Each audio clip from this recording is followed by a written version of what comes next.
La utilización del asistente conversacional por ahí de abril, mayo de 2020 aumentó 15, 20 veces porque las personas no podían ir a las sucursales y porque los centros de atención estaban saturados, completamente saturados. En ese entonces los bancos ofrecieron la posibilidad de reestructurar tu crédito. Cualquier persona con un liderazgo dentro de un negocio, de un área, debe entender de tecnología. Porque está embedido, ¿no? Lo decías, Jorge, ya es algo, ya no lo puedes separar. Y eso va a ser, la inteligencia artificial ya es parte de todos los procesos de una empresa y casi de todas las herramientas dentro de una empresa. A romper, aunque creo que en el sector financiero ya hay muchos ejemplos, ¿no? De empresas que están siendo disruptivas. Nu, Clip, Confío, muchas de estas empresas que están, que la promesa de valor es que se adecuan más rápido al mercado. Entonces ahí está parte de la respuesta, ¿no? Sí hay muchas fintech, eh, y lo curioso de algunas de estas fintech es que son rápidas, pero también tienen muchísimo dinero. Están fondeados por los grandes capitales globales y aunque pueden tener menos sucursales, menos empleados, traen metodologías globales, ágiles y traen un apetito de riesgo que una empresa tradicional no puede o no debería hacer. Ujú.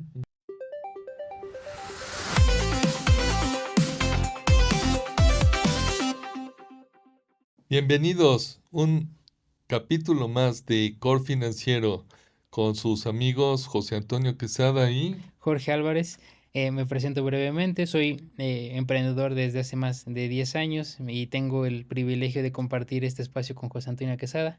tenemos un invitado de lujo en esta sesión, mi querido Jorge. Sí, así es. Y aprovecho para presentarles a Gustavo Párez, que va a ser una conversación bien interesante. Vamos a hablar de estos temas que, a ver, ya no diría que es moda, porque es algo que ya llegó para quedarse, que viene siendo inteligencia artificial, entre otras cosas, chatbots y cosas por el estilo. Presento rápidamente a Gustavo. Él es un emprendedor. Has participado y has tenido la fortuna de fundar varias empresas. Muchas de ellas han sido en la iniciativa tecnológica y transformación digital. Actualmente es fundador y director general de NDS Cognitive Labs, una empresa que se dedica a implementar soluciones de inteligencia artificial, sobre todo la parte conversacional, para compañías de distintos sectores. Sí. También formas parte y presides el Global Information Technology Management Association. Ahorita vamos a hablar de eso, el GITMA. Y Gustavo, gracias por estar aquí. Hombre, gracias Jorge José Antonio por el tiempo de platicar de un tema tan interesante. Oye, qué bueno que pudiste hacer en tu búsqueda el distintivo del Gitma, porque verdaderamente creo que si hay alguien que yo conozco que ha podido juntar muy bien a la academia y a el mundo práctico, pues es Gustavo, porque él sí se revisa todos los papers que en temas de tecnología salen. Oye, y hablando de eso y de lo que estás haciendo en Gitma, hoy se habla y cada día salen más y más información, pero me gustaría, tú que estás leyendo constantemente estos papers y que estás tan informado al respecto, ¿qué iniciativas todavía relacionadas a inteligencia artificial, qué iniciativas todavía nos están conversando hoy en día en México, sobre todo en América Latina, que todavía no estamos hablando y que ya estás viendo tú, por ejemplo? Bueno, creo que los últimos años en México había una adopción muy importante de la tecnología, como usuarios, ¿no? No como desarrolladores de tecnología. Y yo creo que en todas las industrias principales, por lo menos nos ha tocado ver pilotos e iniciativas de adopción desde temas de inteligencia artificial, Internet de las cosas, robótica. Creo que la cercanía pues, con el comercio global, primero con Estados Unidos y luego con Europa y Asia, pues, nos ha permitido que al ser un centro de manufactura avanzada, pues México cuente de primera mano con muchos de los prototipos de temas tecnológicos para, digo, para ser una economía en desarrollo, ¿no? Entonces, yo me siento tranquilo que creo que México está, a lo mejor no con la profundidad que debería, pero sí con la presencia y la inquietud necesaria en esos temas tecnológicos. Fíjate que algo que les veo yo a los emprendedores, te lo veo a ti, Jorge, se lo vi mucho a Gustavo, es esa resiliencia. Porque yo a Gustavo tengo tiempo de conocerlo y ha tenido momentos de picos y ha tenido momentos de valles.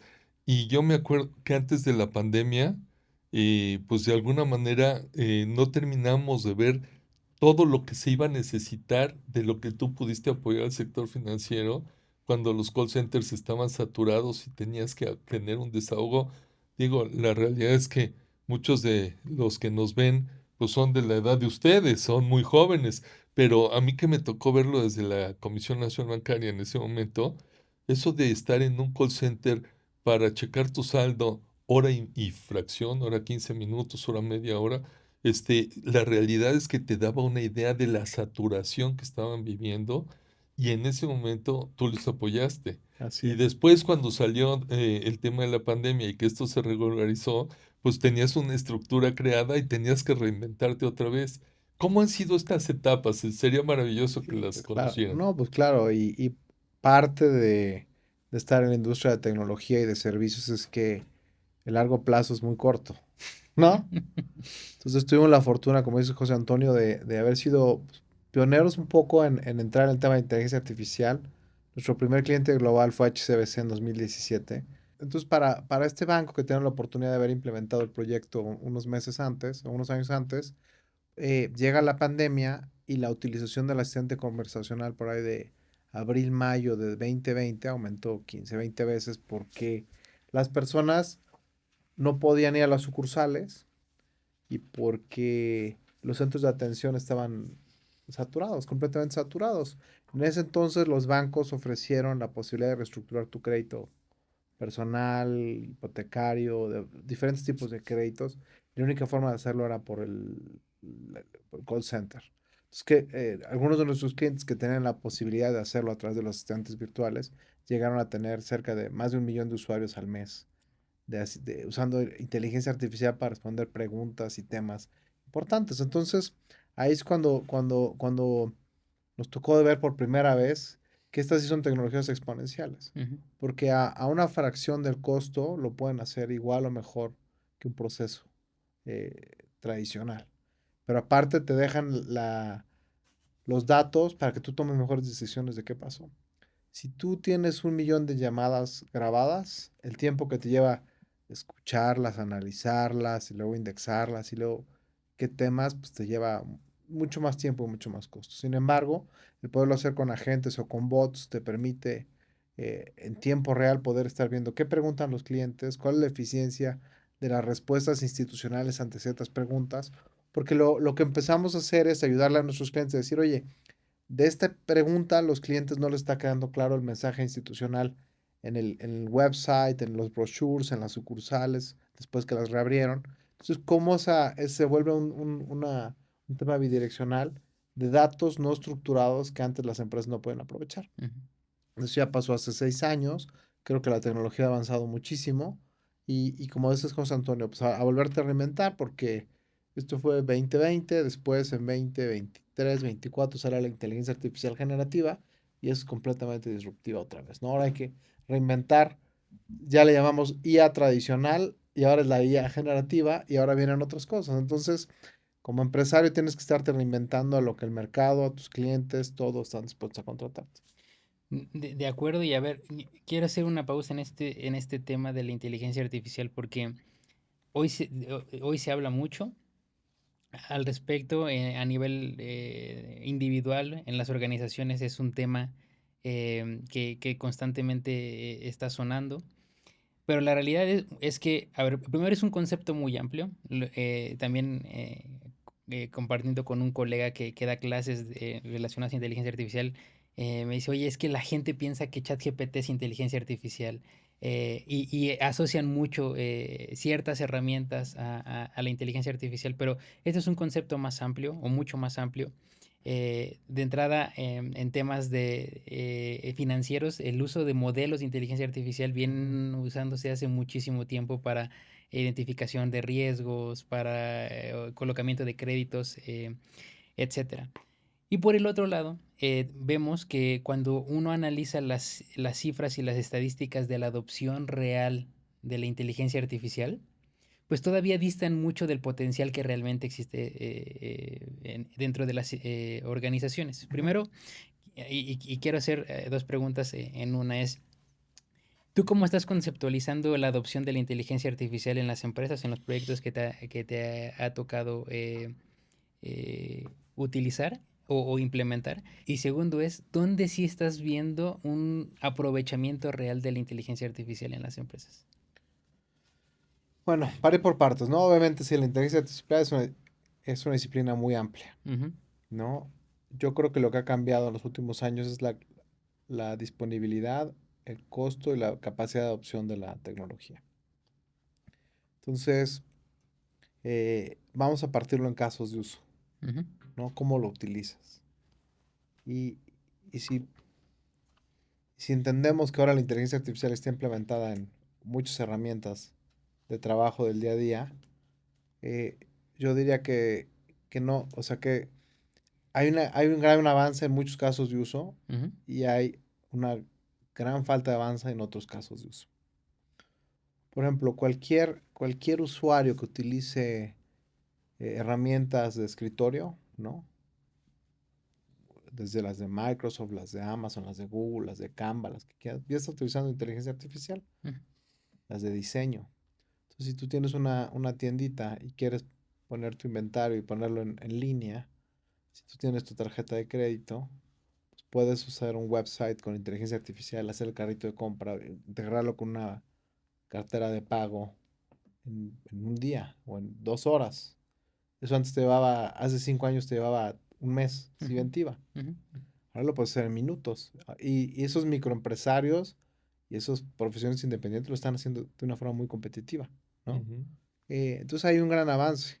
Si ahora vamos a un nivel más complejo, un nivel empresarial, una empresa que tenga 1,000 sucursales o 50 fábricas, bueno, pues el reto es mayor. Yo creo que lo han adaptado en ciertos pedazos. Para la hora que tú lo quieres ver a un nivel empresarial o incluso internacional, pues tiene muchos más retos. ¿Por qué? Porque cómo integras la contabilidad, los estados financieros, los SKUs de inventario, porque al final del día, si tú quieres empezar a utilizar la inteligencia artificial a un nivel empresarial donde genere mucho valor, primero vas a depender de la calidad de los datos. claro, Segundo, vas a depender de con qué expertise logras hacer el entrenamiento de los modelos de inteligencia artificial. Porque no los puedes usar como vienen desempacados, Ujú. porque pues, traen la información, los entrenan con datos públicos de Internet, pero tú quieres saber en tu empresa cómo hacer más rentable, cómo hacer más leal a tu cliente, pero eso lo tienes que entrenar con tus datos. ujú, Entonces, para eso requieres un equipo dentro de tu empresa que entienda el negocio muy bien y que entienda los datos muy bien, que corrija los datos, que entrene el modelo de manera iterativa para que esto sea exitoso. Y esto es un proceso que puede llevar meses o años, en pequeños saltos, ¿no? Y eso es lo que creo que hace falta mucho difundir en las empresas, ¿no? Que si no tenemos los datos, si no tenemos la claridad de los casos de uso de cuáles son los expertise que se quiere implementar en inteligencia artificial, pues hay muchos fracasos. Entonces, lo que pasa para terminar de responder a preguntas que dicen las empresas, bueno, yo contraté la inteligencia artificial y el negocio sigue siendo el mismo. ujú, ¿Qué quiere decir eso? ¿No? O sea, es como, eh, ¿cuántos procesos tiene una empresa? ¿Cuántos datos tiene una empresa? Entonces, el universo de casos de uso en una empresa pueden ser miles, ¿no? O cientos de miles a veces. ujú, claro. Entonces, esa expectativa de que es de un día a otro cambiar una empresa es falso. Lo que sí es cierto es que de un día a otro puedes cambiar tu website, puedes cambiar tu call center o puedes cambiar tu pricing o la cadena, o sea, cómo diseñas la cadena de suministro. Eso sí se puede hacer en pocos días. Ujú. Pero cómo lo integras al resto de la empresa, ese es el gran reto y donde las empresas están aprendiendo cómo hacerlo. A mí se me hace maravilloso cómo lo has ido mencionando porque desde el punto de vista del Consejo de Administración, de la alta dirección, qué proyectos tienen que ser aprobados por el Consejo sobre tecnología o sobre AI en particular, se vuelve muy complicado primero de entender y luego de monetizar, de ver en cuánto tiempo te va a ser rentable. Y la pregunta para ti en específico es, tú has sido muy versátil haciendo este puente entre tecnología y alta dirección para explicar muy bien los proyectos.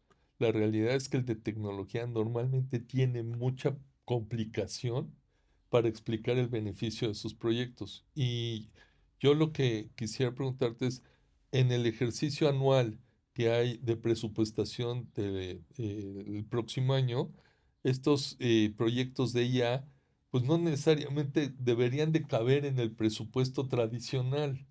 Entonces, ¿cómo tú lo estabas mencionando en relación a los distintos tamaños y envergaduras que puede traer un proyecto de esta naturaleza? ¿Qué es lo que debería de conocer muy bien la gente de tecnología y la gente de alta dirección cuando se van a meter a un proyecto así? Híjole, ese es un tema súper interesante de discutir, de platicar muy a fondo, porque primero el tema presupuestal es súper importante, porque luego existe la voluntad, pero no existe el presupuesto, ni en recursos económicos, ni en tiempo, ni en capacidades, Ujú. ¿no? Entonces yo creo que el primer paso de las empresas deben hacer es poner un presupuesto, no lo sé, el 3%, el 5%, 100,000 pesos, 1 millón, lo que se pueda, primero para ser pilotos. O sea, tener X cantidad de dinero para ser pilotos. Luego, darle cierto ancho de banda a alguien con liderazgo y con mucha inquietud para poder empujar esos proyectos dentro de las diferentes áreas, en recursos humanos, en ventas, en logística, en compras. En todas las áreas debe haber un líder que esté intentando cómo poderlo hacer. Eh, y luego, adicional a esto, en el tema de las capacidades, creo que todas las áreas deben de ponerse a aprender de tecnología un poco y de inteligencia artificial. Así como cuando te hacen líder de proyecto o gerente, tienes que empezar a entender cómo coordinar un equipo de trabajo, y es un tema de recursos humanos. Cualquier persona con un liderazgo dentro de un negocio, de un área, debe entender de tecnología. Porque está embedido, ¿no? Lo decías, Jorge, ya es algo, ya no lo puedes separar. Y eso va a ser, la inteligencia artificial ya es parte de todos los procesos de una empresa y casi de todas las herramientas dentro de una empresa. Y a ver, para que cualquier modelo de inteligencia artificial funcione de una manera correcta, óptima, depende, no, independientemente de los algoritmos, depende de los datos y la calidad de los datos. Pero ahí nos encontramos una disyuntiva y es una de las conversaciones en las que he estado. De pronto se quiere tener datos de todo. O sea, pues todo hay que almacenar, todo hay que tener datos para todo y de todo. Pero a la hora de explotarlos, utilizarlos, pues no necesariamente te van a generar un resultado. Es más, muchas veces pueden producir un efecto contrario, pueden producir ruido. Ahora, lo que te quisiera preguntar es, ¿cómo seleccionar esos datos? Y desde la perspectiva no tecnológica, sino desde la alta dirección. ¿En qué señales me va a dar un dato para saber si este me va a funcionar? No solo en la implementación de inteligencia artificial per se, sino de implementaciones tecnológicas. Claro. Mira, creo que va muy vinculado al caso de uso y al objetivo del negocio. Y aunque es obvio lo que estoy diciendo, a veces no es obvio a la hora de elegir esos datos, ¿no? Porque muchas veces, como dices, vamos a ponerle 20 bases de datos adicionales que compramos, ¿no? Pero no tienes la dirección del cliente, Ujú. o no tienes la edad del cliente, o no tienes vinculados todos los productos que compró el cliente. Entonces tienes la lluvia, la venta de autos en México, la relación del precio del petróleo, o sea, pero no tienes lo que tus clientes están cobrando, ni a qué precio, ni a qué descuento. Entonces, si no tienes lo básico, pues de nada te va a servir todo lo demás. Entonces, yo diría que primero es meterte al corazón del problema de negocio, ver que tengas tus datos internos, que estén limpios, que estén completos, que estén integrados. Y después ir corriendo escenarios con ciertos datos adicionales, cómo esa predicción aumenta la asertividad de lo que quieres lograr. Ese es un ejercicio iterativo. Oye, y comentabas muy bien que todos tenemos que conocer algo de tecnología suficiente para desarrollar tu gestión. Y precisamente hace pocos días me tocó una discusión con gente de recursos humanos.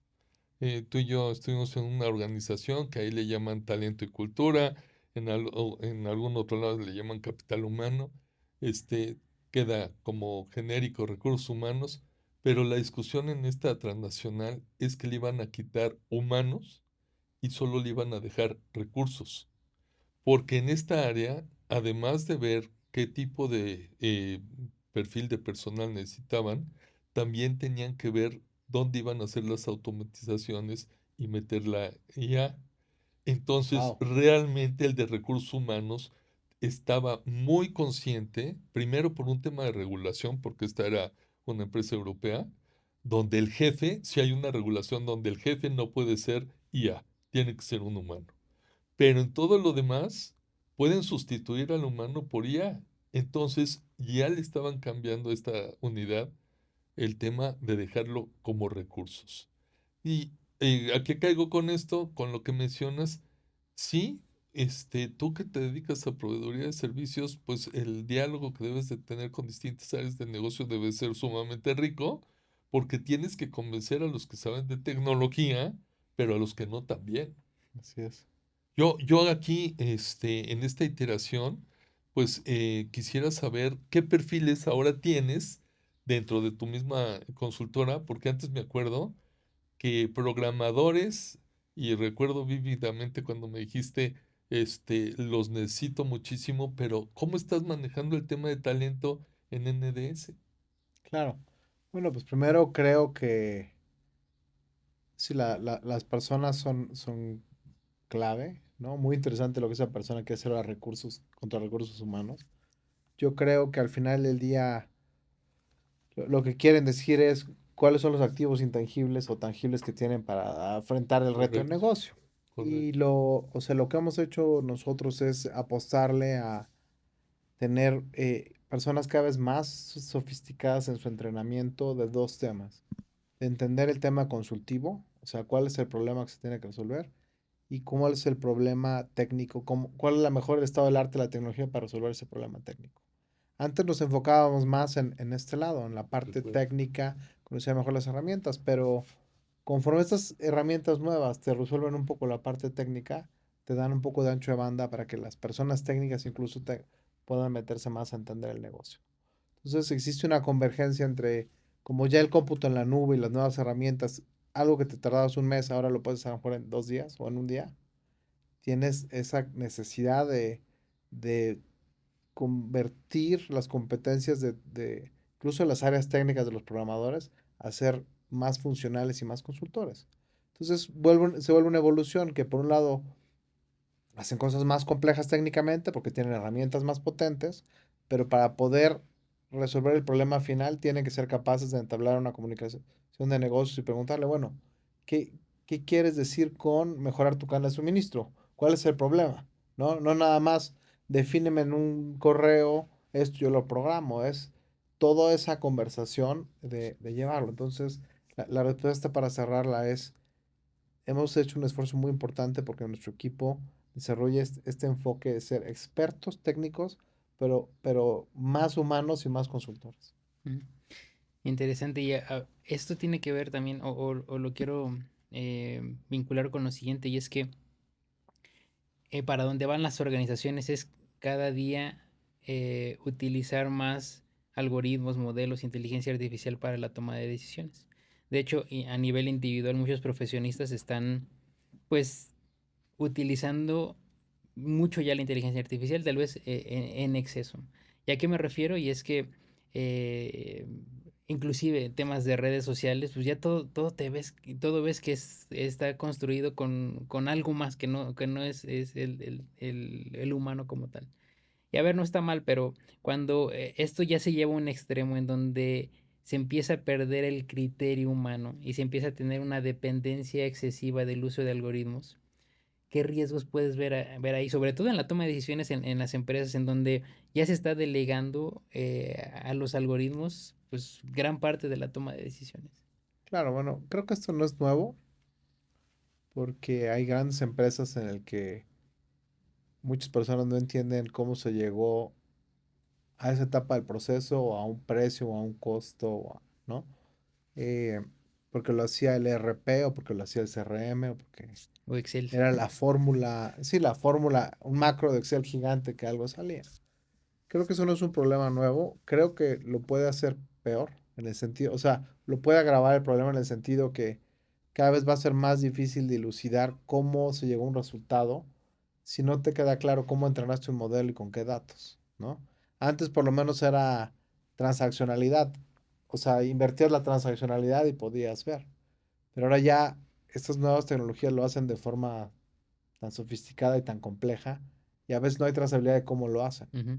Entonces, si no queda claro, por eso es como decías, José Antonio, en Europa, en China, en Estados Unidos hay ciertos protocolos que si hay una vida en juego, no lo puede tomar la decisión la inteligencia artificial.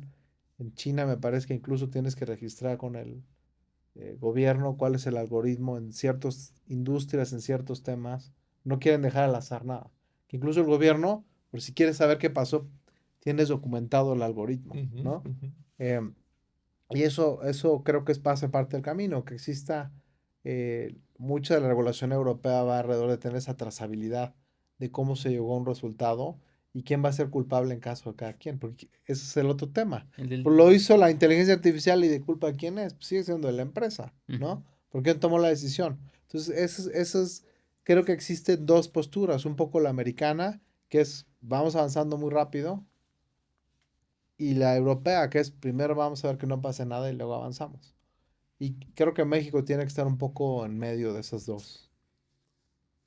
No, a mí se me hace verdaderamente alucinante esto que estás discutiendo, porque fíjate que yo creo que un tema de lo que es la gestión precisamente de tu negocio, y a mí se me hace maravilloso porque las tecnológicas tienen que tener esa flexibilidad, es lo que hemos visto en el sector financiero. O sea, yo me acuerdo que pues antaño un banco, pues básicamente recaía su fortaleza en su capital, en la estructura de capital y los recursos que podía destinar a algún producto nuevo, crédito entre los más importantes, créditos de infraestructura, etcétera. Y siento que tú estás viendo que hay jugadores que pueden estar dentro de la misma industria y con Jorge hemos platicado mucho de las fintech, pero puede ser el mismo banco, pero ser un banco mucho más ágil que otro.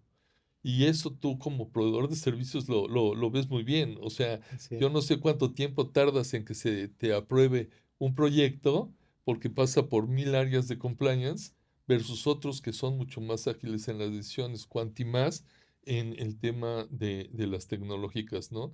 Y yo ahí, pues no sé, quisiera saber tu reflexión sobre si el tamaño sigue importando para la agilidad que puede tener un banco precisamente en recorrer más rápido esta escala de utilidad, ¿no? Claro. Bueno, ahí entran muchos temas muy complejos, creo, para México, ¿no? La estructura que tiene México de 20, 30 consorcios muy potentes eh, y que están buscando reinventarse, pero el mercado no se los está exigiendo tanto. Entonces eso creo que es un poco un freno. Si sigue, no he analizado el dato, pero las grandes empresas mexicanas han seguido siendo más exitosas, ¿no? Em, y todavía no, creo que no ha habido tantas disrupciones como en otros países que llegan los nuevos jugadores a romper, aunque creo que en el sector financiero ya hay muchos ejemplos, ¿no? De empresas que están siendo disruptivas. Nu, Clip, Confío, muchas de estas empresas que están, que la promesa de valor es que se adecuan más rápido al mercado. Entonces ahí está parte de la respuesta, ¿no? Sí hay muchas fintech. eh, y lo curioso de algunas de estas fintech es que son rápidas, pero también tienen muchísimo dinero. Están fondeados por los grandes capitales globales y aunque pueden tener menos sucursales, menos empleados, traen metodologías globales, ágiles y traen un apetito de riesgo que una empresa tradicional no puede o no debería hacer. Ujú, ujú. Si yo soy muy rentable y soy líder en México, ¿por qué voy a perder dinero por atraer clientes nuevos? Ese es el trabajo de los nuevos, ¿no? El problema es que muchos de estos que vienen a retar el status quo son tan grandes a nivel global o están dispuestos a perder tanto dinero con tal de crecer que que debería ser una llamada de atención para los grandes jugadores consolidados en México de tener un poquito más de apetito al riesgo y moverse mucho más rápido de lo que se están moviendo, ¿no? Y hablando de esto de los proyectos que te ha tocado implementar, desde mi perspectiva, sobre todo en empresas, veo, y en torno a la inteligencia artificial, veo en general dos enfoques de adopción de la inteligencia artificial y de la tecnología en general. Por un lado, la alta dirección o el director general impulsando las tecnologías prácticamente como mandato, y hoy vamos a utilizar inteligencia artificial y todos tienen que utilizar inteligencia artificial, lo que eso signifique. Y por otro lado, veo también mucho el enfoque de no un convencimiento de la alta dirección como, oye, pues todavía falta, ya nos llegará, y más bien algún colaborador entusiasta que pues ya la utiliza, o sea, la utiliza desde su trinchera y desde lo que Dios le da a entender, ¿no? Es decir, agarro la tecnología que tengo, empiezo a utilizarla para agilizar, y es un entusiasta de este tipo de cosas. Ahora, no creo que ninguno de estos dos modelos en general sea el ganador en cuanto a de abajo hacia arriba o de arriba hacia abajo, sino creo que más bien debería haber como una mezcla de ambas, ¿no? O sea, un, una dirección comprometida con el uso de adopción de nuevas tecnologías y también gente queriendo realmente utilizar la tecnología. Pero tú que lo has vivido y te ha tocado implementar estos proyectos, los exitosos o los que te ha tocado ver un proceso de transformación o un proceso de adopción tecnológica de esta naturaleza, ¿qué tienen en común? Cómo se ven estas empresas? Claro, yo creo que hay tres, se me ocurren ahorita que haces la pregunta, tres grandes indicadores. Uno, que venga un mandato de la dirección general. Es importante. Dirección general, ¿no? Sí, o sea, primero, que exista la voluntad dentro del plan y la visión, que digan, vamos para allá. Segundo, que exista los mecanismos mínimos de colaboración entre las unidades de negocio y el área de tecnología. Porque luego hay pilotos que son exitosos en el negocio, pero el área de tecnología dice, bueno, es que yo trabajo con el proveedor A y tú lo hiciste con el proveedor B. Adiós, ¿no? Y si bien ahora las empresas están con una apertura a trabajar con los 4 hiperescaladores principales, que son Amazon, Google y todos estos grandotes, existe o sea, es un problema humano, ya no tecnológico, en el tema de la adopción, ¿no?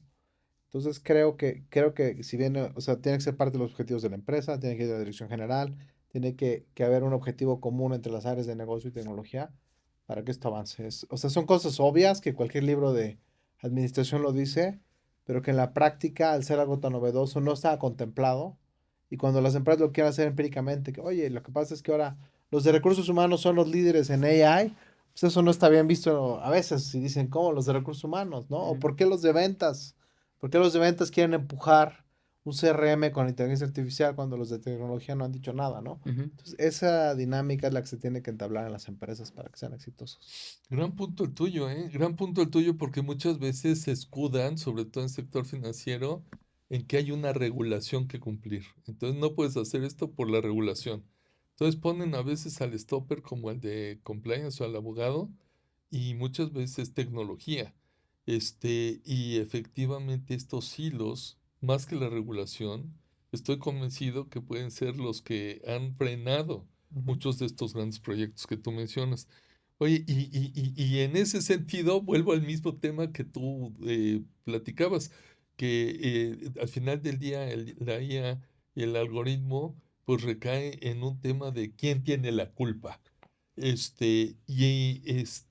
ese sentido, pues cuando hay estos megaproyectos, ¿qué deberías de estar cuidando desde el principio? ¿No hay algún como checklist que digas tú, debes de recorrer por todo esto? Y quizá un paso previo en el RFP, yo me he imaginado que tú hablabas de grandes empresas, los consultores que en el caso son consultores locales, deben de batallar muchísimo con los compliance de los bancos sistémicos. Entonces, y muchas veces terminan seleccionando no al mejor, El de siempre. exactamente. Entonces, sí me gustaría, que nos pudieras platicar un poquito desde el proceso de RFP, qué deberían de cuidarse y después en el desarrollo. Claro, yo creo que voy a tratar de dar un ejemplo con construir una casa, ¿no? Muchas veces las empresas dicen, quiero construir una casa y cuando tú estás pensando en tu casa ideal, no has pensado si va a ser con Cemex o con Holcim, ¿no? O sea, mientras cubra ciertos estándares, o si la varilla va a ser de X pulgadas, o si va a ser acero de un lugar o del otro. eh, si te preocupa pues, el cuarto de tu familia, la cocina. Entonces, muchas veces las empresas, las áreas técnicas empiezan a, a lo mejor pensando en la varilla y en el cemento y no en que, o sea, que sea un niño que no se ahogue en la alberca, ¿no? Que es parte de la seguridad. Entonces, yo creo que, y por eso parezco perico con todo esto que estoy diciendo, ¿no? El entender los casos de uso, la estrategia, por qué se quiere implementar un proyecto, y de ahí, pues el checklist va a ser, pues, cómo cuidar la información de la empresa, que no se vaya ciertas cosas a procesar en la nube que no deberían, como los datos de los clientes, como cierta información financiera delicada, no tendría por qué salir de la infraestructura de Ujú. las empresas. eh, ¿Quién va a definir qué cosa dentro de los algoritmos del entrenamiento de los modelos? Y al final del día las empresas tienen que acabar teniendo su propia metodología. Ya hay ciertos guías que te permiten como identificar, porque hay muchos estándares para esto, pero yo creo que la reflexión al nivel del consejo o la dirección de una empresa es decir, bueno, ¿cuál es nuestro subconjunto de las mejores prácticas, ¿no? Para poderlo implementar y que eso quede claro dentro de la empresa y que se asuman las responsabilidades, ¿no? Entonces, y ya no, porque luego mucho lo que vemos es que el RFP vienen, hablando de la casa, 20 cuartillas en las calidades químicas del cemento y del concreto y no en las cosas que son relevantes para la empresa. Claro. Oye, y hablando de esto de que hoy es IA y inteligencia artificial para todo, y todo se quiere resolver con esto. Es más, yo te diría que a veces se está excediendo en muchos casos. Y quisiera preguntarte lo contrario en cuanto a en qué sí se puede utilizar y es conveniente utilizar, más bien lo contrario, en qué no se debería utilizar la inteligencia artificial hoy en día, ¿En qué no se debería utilizar? en qué no delegarías Yo, a un modelo, a un algoritmo. yo no lo delegaría en temas de salud todavía. O sea, como que un robot me opere en base a lo que, o sea, no. O sea, a lo mejor técnicamente hay cosas que se podrían automatizar rápido, pero yo no en la procuración de justicia, ¿no? En los mantenimientos de cosas delicadas como motores, frenos, o sea, y de nuevo, un poco lo que platicábamos, mientras esté en juego la vida de alguien, yo no lo utilizaría, porque mientras no exista certeza de los datos, ni del entrenamiento, ni de... ¿Para qué arriesgar, ¿no? ¿En dónde sí lo utilizaría? En venta cruzada, en escoger la mejor ruta, en escoger mis vacaciones, en encontrar cómo hacer un resumen. Si tengo que leer 300 documentos, que me haga el resumen. Eso sí lo utilizaría, ¿no? Productividad, efectividad, entonces, ok. Sí. A mí, Entretenimiento y productividad. y productividad. Y por eso es que tu expertise se ha recargado en el sector financiero, pero también preveo que tú has visto que hay otras industrias que están haciendo convergencia. Platicamos, Jorge y yo, de pues, que lleguen las Big Tech y las Big Tech pues tienen ahí mucho conocimiento del consumidor, pero ¿cómo ves a las de telecomunicaciones con tanta regulación? Tú también has estado trabajando en otras industrias y seguro ves esas convergencias de las fronteras donde se van a empezar a desaparecer un poquito si es telco, si es sector financiero, si es telco y todos los datos y biométricos que también tiene sector financiero. ¿Cómo ves que evolucionen algunas de estas Bueno, pues industrias? o sea, creo que es una gran pregunta, ¿no? Hemos pasado o sea, las telco de ser empresas, siguen siendo empresas súper importantes en cualquier economía, cualquier país, pero ha habido una convergencia de las llamadas a los datos. Ujú. ¿no? Y en ese mundo, o sea, han agarrado mucho más fuerza los hiperescaladores, los que venden los microprocesadores. Y luego, cuando llegan las, la redistribución del contenido de entretenimiento por estos canales digitales, se vuelve todavía más potente, ¿no? Porque ya no solamente estás siendo disruptivo con las telcos, ¿no? O sea, las telcos se vuelven la que me dan la mejor velocidad de internet para ver Netflix o para ver YouTube, ¿no? Eh, Les empiezan a quitar contenido, les empiezan a quitar poder de negociación con otros proveedores. Entonces yo creo que las telcos en 10 años van a ser diferentes, ¿no? Van a ser otro tipo de integradores de servicios, distribuidores de servicios. Ahora desconozco el detalle, pero sé que una ganancia importante tiene que ver en que revenden desde los paquetes de suscripciones a Netflix, a Claro, a todas estas cuestiones de entretenimiento, a vender seguros, a vender toda una serie de cosas diferentes que creo que se están reinventando. Entonces, eh, si no se reinventan, pues van a perder más mercado y la regulación los puede afectar mucho a las telcos. Sin duda. Sí, y ya para cerrar, Gustavo, y viendo un poco de cara al futuro, si tuviéramos que tener esta conversación dentro de un año, tuviéramos esta misma conversación, ¿de qué estaríamos hablando en temas de inteligencia artificial? ¿O de qué estaríamos hablando? La verdad no tengo idea. Les voy a dar un ejemplo. Me tocó ir 2 años seguidos a un curso a una de las universidades que es cuna de inteligencia artificial. Y en un año nos hicieron una proyección al siguiente año con todos los grandes investigadores de inteligencia artificial. Nos decían esto. No tengo idea dónde va esto. Lo único que sí puedo decir es que lo que está siendo muy disruptivo es que las ciencias duras, la física, la medicina, la genética, son las que más están aprovechando en las economías desarrolladas esta tecnología para hacer avances científicos mucho más importantes.